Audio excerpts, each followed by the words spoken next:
and welcome back to Suzerain and the Republic of Swordland. In today's video, we will continue on with Narbel. But first, we got plenty of reports to read.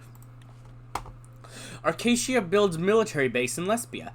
President Walker visited Lesbia last week to engage in talks with Prime Minister Alvarez concerning the establishment of Arcacian military bases within Lesbia. Following the conclusion of the discussions, an agreement was reached between the two leaders regarding a significant military defense investment in Lesbia. As part of the agreement, a large military base will be constructed on the Ravnos Island. The base will be equipped with the Arcacian radar and anti-air systems for enhanced security. Additionally, Arcacia plans to deploy a dozen M3 ballistic missiles. The base is expected to accommodate approximately 200 strategic bombers, jet fighters, along with estimated 20,000 Arcacian soldiers. Woo! Well, there we go. Excuse me. CSP leaders discuss Hygeland at Helm's Estate, or Summit, in a pivotal meeting convened in Helm. Excuse me. Leaders, I always sneeze more than once. Leaders of the CSP have gathered to discuss the intricate issues of Hygeland sovereignty, a matter tinged with historic complexity. The assembly recalled the 1920s Agnolian annexation of the island during the Vagsland Revolution, underscoring their commitment to addressing past missteps and ensured a future that respects the rights and aspirations of the island's inhabitants.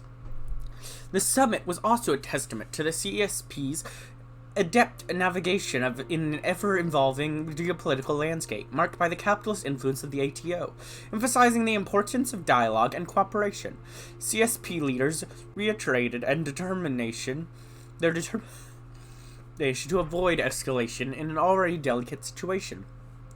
Moreover, they confirmed the existence of prepared contingency plans, ensuring that Vagsland, a key member of the CSP, would receive unwavering support if the needs arises.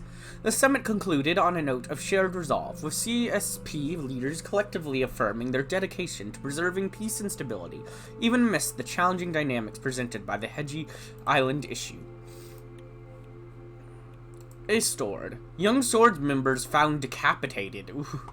The Eudster Police Department has found a decapitated body in an abandoned house, where the victim was later identified as Kurg Link, a high school teacher, a member of the local Young Swords Cultural Center. The victim was discovered to be tortured with hot iron rods before his tongue was cut off. Police suspect the Red Youth are responsible for the incident. The incident has not been made public. That does not sound good. Maybe don't do that, please. Please, don't do that. I say don't. Do not do that. Growth has actually gone down slightly, I think. Just a slight amount. Maybe. I'm not sure, but it's we'll get there. Morbel mine disaster.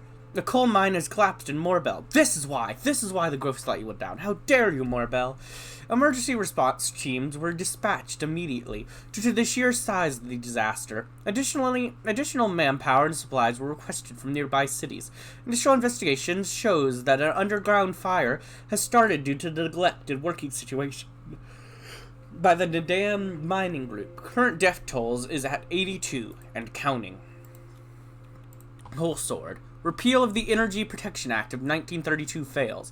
The proposed repeal of the Energy Protection Act of 1932 was put to a vote in the Assembly today, resulting in defeat. Despite strong advocacy from the Reform faction of PFJP and beyond, including within the USP under Alban Clavin, the majority of the Assembly, led by the USP and NFP, voted against the repeal, with 79 to 71. Consequently, the Energy Protection Act of 1932 remains in force, maintaining the status quo of foreign ownership restrictions of energy companies in Swordland. This result concludes the current attempt to modify the foreign ownership regulation, but does not preclude further legislative efforts or any initiative by the executive. NFP on reforms. Casaro Kimbinir, leader of the NFP, has announced today that the NFP is completely against any threshold reform. He specifically emphasized that this would lead to unwanted elements entering the Assembly, and that he is outright against any changes to the 10% threshold. Yeah, I expected that. Workers' Rights Bill nears completion. The Workers' Rights Act of 1954, proposed by Albin Clavin and supported by Minister of Health Pascal Binowal, is being prepared for the first draft review. Voices from the labor unions showed strong signs of support. A session dedicated to the bill in the Assembly proved contentious. The people that form the backbone of the Swedish economy will finally be fully protected by extensive laws, Curtin Horton said, receiving both cheers and boos. That's okay. Labor strike at Gassam. Blue-collar workers at Gassam and Narbel have initiated a labor strike. The industrial action follows disagreements over wages, working conditions, and workers' rights. The strike has resulted in temporary disruption to Gassam's operations. The duration of the strike and the potential impact on Narbel's local economy are currently uncertain. Negotiation between Gassam's management and the striking workers are reportedly ongoing. CPS and LUS strike against Gassam. In Narbel, the Communist Party of Sordland and Labor Union Sordland have organized a strike against Gassam. Prominent figures Curtin Horton of LUS and Dennis Stoller of CPS have confirmed their participation. The impact on the strike and Gassam's operations and the wider political climate in Narbel remains to be seen. What's on the news? We got one new report. Preserving national sovereignty, the EPA stands for now. The Grand National Assembly has demonstrated resounding commitment to Sordland's economic independence. The proposed repeal of the Energy Protection Act of 1932, a cornerstone of our national autonomy, was effectively defeated. The stalwart defense of our sovereignty by Gloria Tori Casserole Kunmir is commendable. Meeting with Manager and Alfonso on Gassam. After a series of intense meetings with Syria and Pascal, I decided to take some much-needed rest to recharge. Lucian and Peter were laboring tirelessly in the capital, uniting democratically leaning reformers for the crucial task of drafting a new constitution. Meanwhile, Gus Manger had invited me to visit Gassam headquarters in Narbel. It was situated in Ornabil, a neighborhood on the city outskirts. Next to it was the Demoni Gas Reserve, a prominent natural gas source consisting of 4 large fields. As our motorcade made its way through the Ornabel district, I noted the neighborhood's state of disrepair. The roads were bumpy and marked by potholes, while the buildings surrounding us appeared run down and dilapidated. The community had apparently endured a prolonged period of neglect. We came to a halt at the entrance gates of the facility. A sizable mural depicting the Gassam logo had been painted on the nearby wall. Adjacent to the mural, a group of individuals wearing blue work vests had assembled, holding what looked like protest signs. "Surge!" Skillfully parked the car, bringing our journey to a smooth and elegant conclusion. Gus greeted us warmly as we stepped out of the vehicle. "Good day, President Rain. Welcome to Gassam's Narbel operations. I trust Minister Walda and Binawal didn't overwhelm you with their demands." "Good to see you, Gus. I wanted to talk to you about what we can do to help the development here." "Perfect. That's exactly what I hope to accomplish during today's discussion. My job is to improve the condition of places like these. Mr. President, I've been brainstorming a little something. The Groony Rural Investment Plan. I reckon it's got potential to breathe new life into our rural communities out in Groony. We could consider a few things. For starters, we could give the farming business a boost with some subsidies, or we could steer towards modernizing existing farms with machinery and tech. Or here's another thought, we could pour resources in developing crop breeds tailor-made for Groony conditions. If it works out, we could roll this out across Sordland. He kept talking as he guided me into the Gassam building. "Mr. President, I get the appeal of that green bill that's been making the rounds of the Assembly, but I'm telling you, if we put the brakes on that and funnel these funds into the Groony plan instead, we could make some real strides without spooking any potential investors." "It's a tough call, Gus. I need to weigh the environmental implications and the economic benefits. That's all I'm asking for, Mr. President. Just give this plan a fair shake." "Well, yeah, I'm gonna listen to one, I'm gonna listen to others, see what looks good, and then we'll go with what looks better. That's what I'm gonna do." Our talk was interrupted by a noise coming from outside the building. We looked out the nearest window. A sleek helicopter was cutting through the sky, sunlight glinting off its polished surface as it descended towards us. On it was our next appointment, Awad Alfonso. Alfonso sure knows how to make an entrance. That man loves his theatrics. Before we meet him, I wanted to bring up one more piece of assembly business. The Workers' Rights Bill. Look, I'm all for giving hard-working folks what they deserve, but isn't it a bit hasty to push this while we're still stuck in a recession? The way I see it, short-term wins might end up costing us big time in the long run.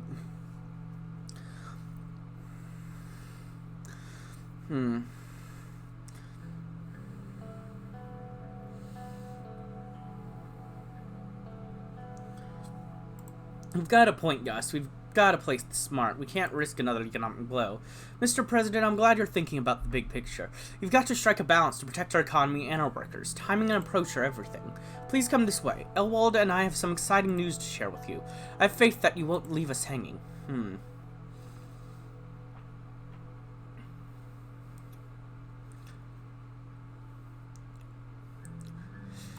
After your convincing arguments about the railway project, I was curious about what else we could achieve. I'm flattered, Mr. President. I'm glad that you made the right choice, of course. I'm glad you contracted Underhaul, by the way. You won't be disappointed. It seemed to be the least risky option. We need safe bets. It's a pity you only had 3 choices, to be honest.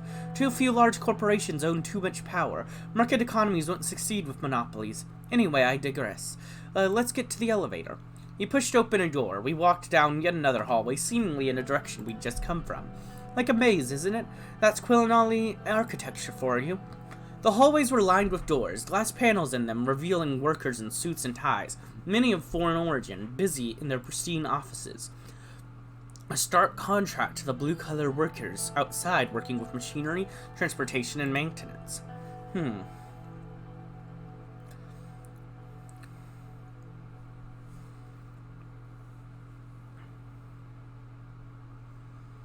The whole complex feels very hands-on deck. I can tell an intricate operation when I see one. It took decades for Elwald and the workers, of course, to create an enterprise of such global competitive potential. Here's the elevator. Elwald ought to be up there already. Here's a separate entrance by the helipad. There's a separate entrance by the helipad.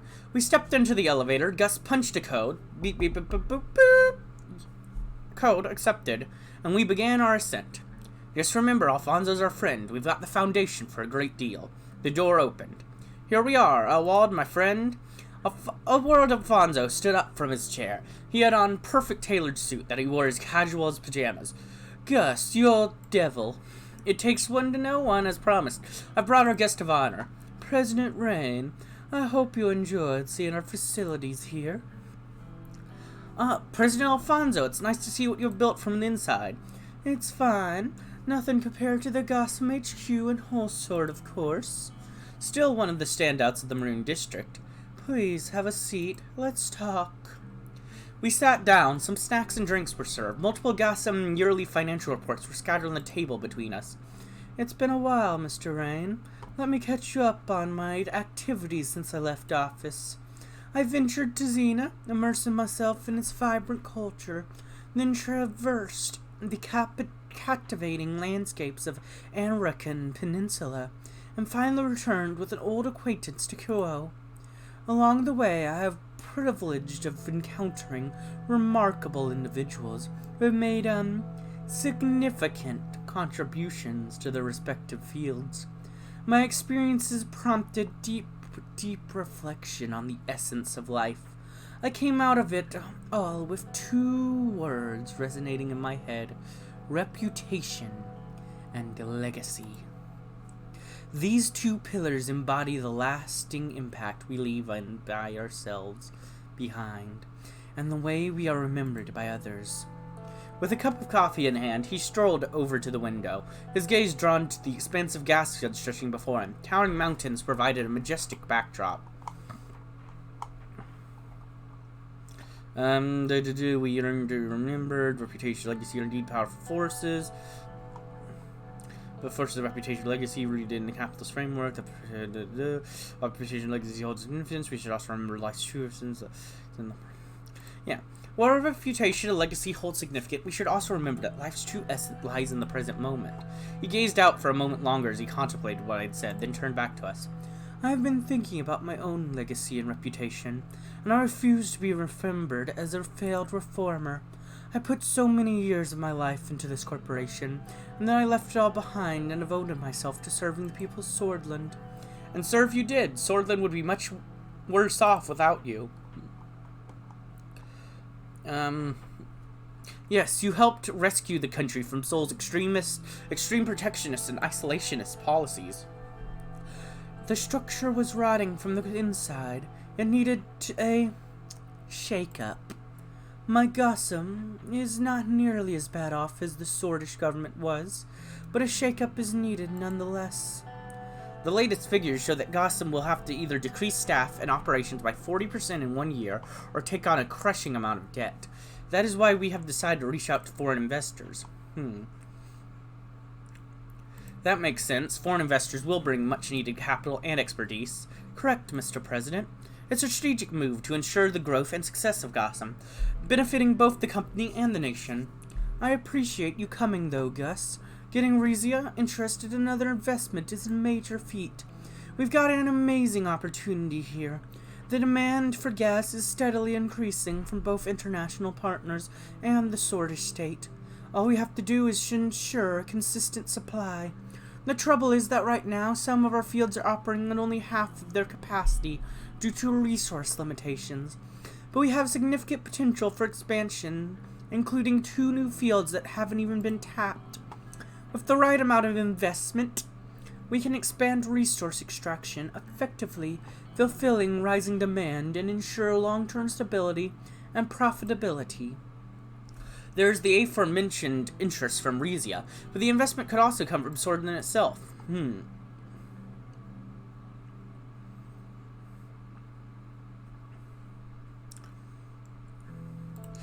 If your analysis is correct, any investments would also make returns and secure further gas.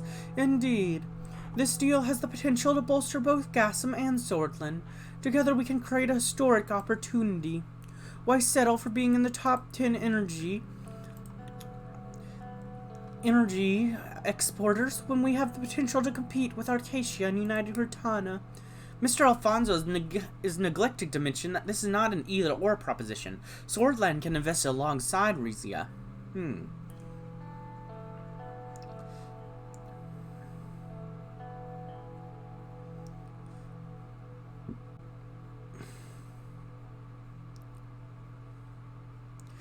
Investing together with Rizia could be better than just letting them purchase as much as they can.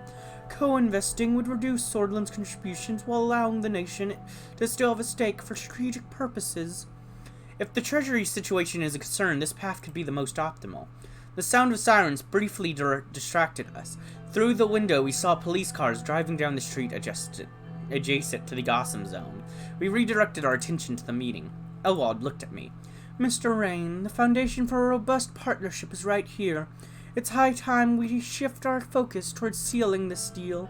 If we raise a minority investment, it would allow us to invest in further resource excavation in the gas fields and turn the company back to significant profitability. By significant, I mean that our projections show that Gotham would be able to cover 80% of Swordland's gas needs in 3 years. Woo, that is a lot. And we would achieve profits 4 times the value of investment.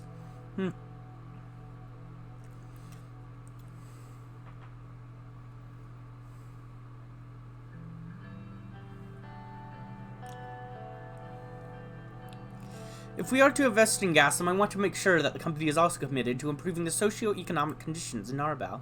I wholeheartedly agree. The well-being of Narbel's citizens is a priority for Gotham. With this investment, we could certainly allocate some funds to improve the local infrastructure and create more jobs. Mr. President, I've been thinking, what if we tie Gotham's growth to Narbel's development? Get the company to invest in the community, that way everyone wins. Mr. President, your administration's commitment to market economy aligns with our vision for a competitive Gotham.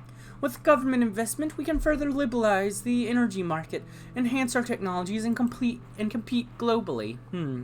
Oh god, I just feel like this is gonna go wrong. I don't know. Something about this is like, this is gonna go wrong, but this is my full market economy capitalist trend, so I've gotta go for it. A thriving market economy is the engine of prosperity and innovation. I believe in Gasm's potential to compete and succeed under these principles. I'm glad we see eye to eye on this. With your support, I'm confident that Gasm will be able to chart a prosperous future. Your words are reassuring, Mr. President. Let's harness the power of the free market to elevate Gasm, and in turn, the entire Swordish economy. If Swordish government chooses to invest, it would gain a voice in the broader company decisions, even as a minority stakeholder. The government could either liquidate its shares at a future date, or continue to reap the long-term profits. A beneficial arrangement for all parties. Elwold walked back over to the window. He stood silhouetted against the vast expanse of the gas fields. After a moment, he returned back to us. His gaze was steady, the expectation clear in his eyes. The time had come to make a decision. Well, Mr. President, will Gasm and Swordland make history or not? We're investing alone, Swordland will provide the majority of funds. I guess we'll tell Reezy to back off. We'll co-invest with Reezy. We'll share the costs and stakes. A joint investment, a wise choice. It ensures steady funds for Gasm. I like the way you think, Mr. President. Sharing the cost with Frisia reduces our risk and strengthens our ties. It's a smart move. Before we dive into the celebrations, I've allocated time during the meeting for President Ring to discuss any concerns regarding Gasm's treatment of its workers and its effects on Narbel. I like how we do this after you forced me to agree to the decision. The labor union, along with the Communist Party of Swordland, has rallied substantial support from Gasm workers in Narbel, advocating for improved local conditions. Alfonso nodded and looked at me. We need to address these concerns. They could jeopardize the administration. Together we might discover solutions beneficial to both parties. Do you have a proposal in mind, Mr. President?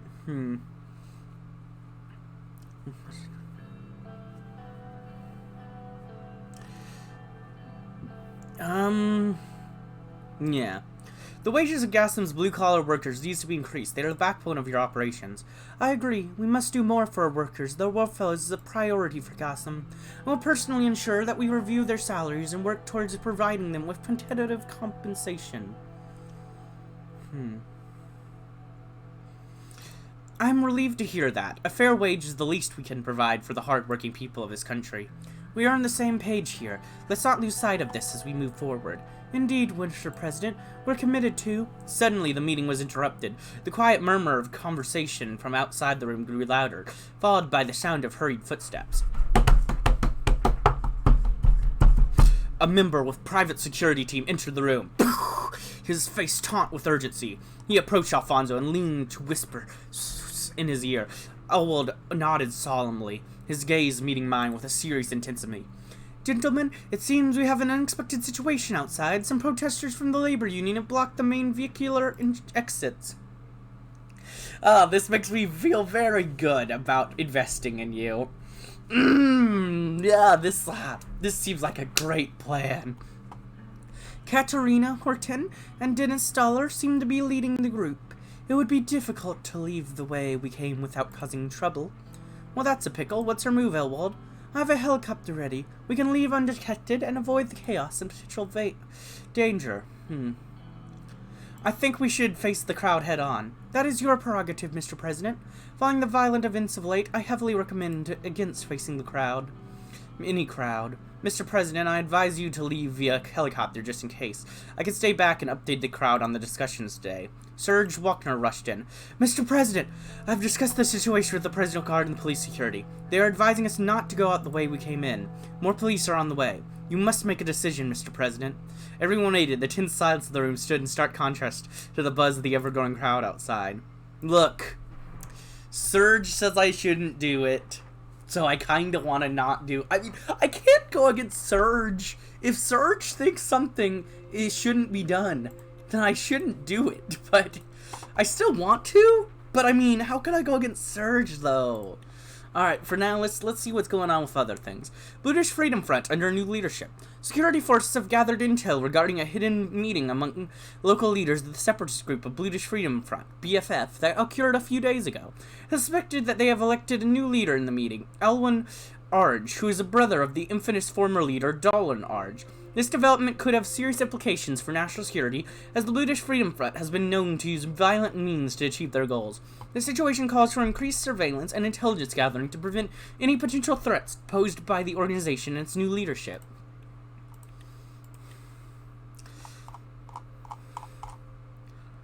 The company raised new investments from the government to expand the production capabilities by opening and operating 2 new sites.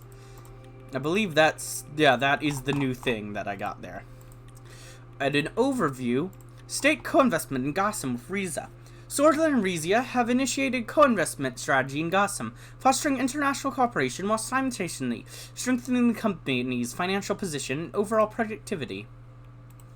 Now, what's going on with the news? A word of caution. The co-investment in Gotham by Swordsland and Riza, though marketed as a strategic venture, necessitates caution optimism due to Riza's ties to Grace. The immediate financial benefits are apparent due to lesser costs for the Treasury, but the larger implication of allowing foreign influence into our energy sector remains murky.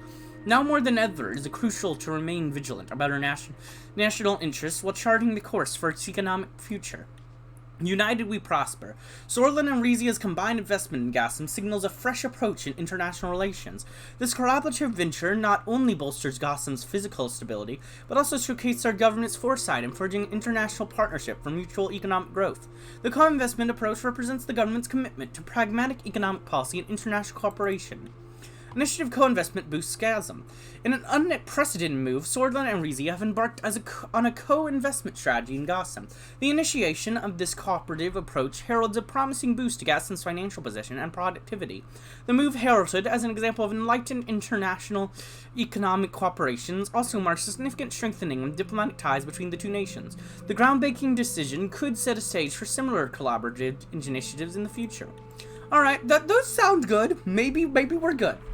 Looking at those, maybe it's all gonna be fine. I kinda don't like how low my government budget is, but it'll be fine. Everything is okay. But I think this is a good place to go ahead and end in this episode. We'll see how we leave in the next one. I hope you enjoyed, and if you did, like, comment, subscribe, and hit the bell button. And as always, peace.